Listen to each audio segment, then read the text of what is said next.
নমস্কার, আমি গৌতম রানা অটো সেন্টারের পক্ষ থেকে আপনাদের সবাইকে স্বাগত। আজকে আমার কাছে একটি গ্ল্যামার BS6 গাড়ি FI মডেল এসছে।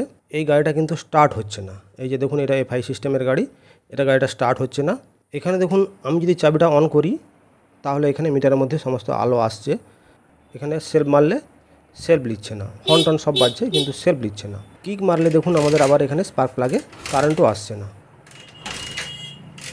তা এই ধরনের যদি সমস্যা আপনাদের কাছে আসে তাহলে আপনারা স্টেপ বাই স্টেপ কীভাবে টেস্টিং করবেন। বিশেষ করে যেসব নতুন মেকানিক আছেন আপনারা কিন্তু অনেক সময় কনফিউজড হয়ে যাবেন, কোনটা চেক করব না করব খুঁজেই হয়তো পাবেন না। সেই জন্য এই ভিডিওটা পুরো দেখুন, আমি সম্পূর্ণ স্টেপ বাই স্টেপ দেখাবো। খুব সহজেই আপনারা প্রবলেমটা কীভাবে সলভ করবেন তার সম্পূর্ণ ডিটেলস আমি এই ভিডিওতে দেখিয়েছি। আপনারা প্রথম থেকে দেখতে থাকুন। এই ধরনের যদি সমস্যা হয় সবার প্রথম আমাদের কিন্তু ফিউজটা চেক করতে হবে।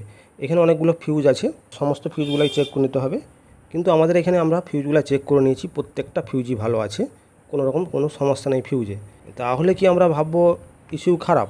কেননা চেক ইঞ্জিন লাইট বা এমআইএল লাইটটা জ্বলছে না, তার মানে আমাদের বুঝতে হবে হয় ইস্যু খারাপ আর নাহলে ইস্যুর মধ্যে সাপ্লাই যাচ্ছে না, এ দুটোর মধ্যে একটা। কিন্তু আমরা যদি প্রথমে ইস্যু খারাপ ভেবে টেস্টিংয়ের মধ্যে নেমে পড়ি তাহলে কিন্তু অনেক লং টাইম লেগে যাবে, মানে অনেক সময় লেগে যাবে। নানা রকম কিছু টেস্ট করার পর তবেই আমরা শিওর হতে পারবো ইস্যু খারাপ কিনা। সেই জন্য আমরা প্রথমে ইস্যু খারাপ কিনা সেটা চেক করব না, আগে আমরা চেক করব ইস্যু পর্যন্ত সাপ্লাই আসছে কি না। আপনারা মনে রাখুন, এই ধরনের বেশিরভাগ গাড়িতে, বিশেষ করে হিরো গাড়িতে, বেশিরভাগ গাড়িতেই কিন্তু চাবির প্রবলেম আসে। তা আমরা অন্য কিছু চেক করার আগে প্রথমে চাবিটা চেক করে দেখি চাবির মধ্যে প্রবলেম আছে কি না। সেই জন্য আমরা আগে হেডলাইটটা খুলে নিয়েছি। এইখানে দেখুন, এই যে চাবির জ্যাকটা আছে এর মধ্যে মোট 4টে তার আছে। এই 4টে তারের মধ্যে 2টো তারে 12 ভোল্ট সাপ্লাই কন্টিনিউয়াসলি থাকবে, আর চাবি অন করলে বাকি 2টো তারে 12 ভোল্ট সাপ্লাই যাবে। তা এইখানে দেখুন, বডি থেকে অর্থাৎ মূল যে ওয়ারিং আছে সেই ওয়ারিং থেকে যে কাবলারটা এসছে ওর মধ্যে আমরা আগে 2টো তারে 12 ভোল্ট আছে কিনা চেক করে দেখব। প্রথমে দেখুন, লালের উপরে কালো রঙের যে তারটা ওটাতে আমরা চেক করে দেখি এখানে 12 ভোল্ট সাপ্লাই কিন্তু দেখাচ্ছে। এরপরে লালের উপরে যে হলুদ রঙের তার ওতেও কিন্তু আমাদের 12 ভোল্ট সাপ্লাই থাকবে। তা এখানেও দেখুন আমাদের 12 ভোল্ট সাপ্লাই দেখাচ্ছে। এবার আমরা কাবলারটাকে লাগিয়ে দেখি চাবি অন করে আমাদের বাকি যে 2টো তারে 12 ভোল্ট সাপ্লাই আসছে কি না। এখানে তার মানে আমাদের যদি টেস্ট করি 4টা তারেই 12 ভোল্ট সাপ্লাই দেখাতে হবে। তা এখানে আমরা টেস্ট করে দেখতে পাচ্ছি 3টেতে 12 ভোল্ট দেখাচ্ছে, একটাতে কিন্তু 12 ভোল্ট সাপ্লাই দেখাচ্ছে না।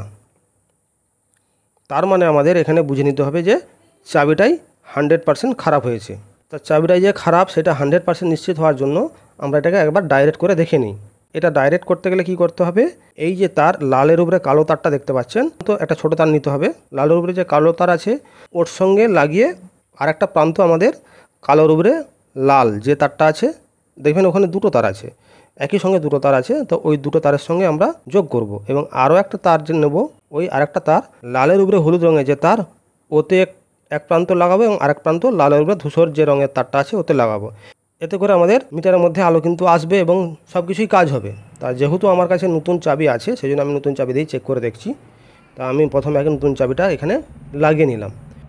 এখানে আমি নতুন চাবিটা লাগিয়ে নিয়েছি। এরপর চাবিটা আমরা অন করছি। এখানে মিটারের সমস্ত আলো এসছে এবং তার সঙ্গে চেক ইঞ্জিন লাইট এবং এমআইএল লাইটও কিন্তু জ্বলে গেছে।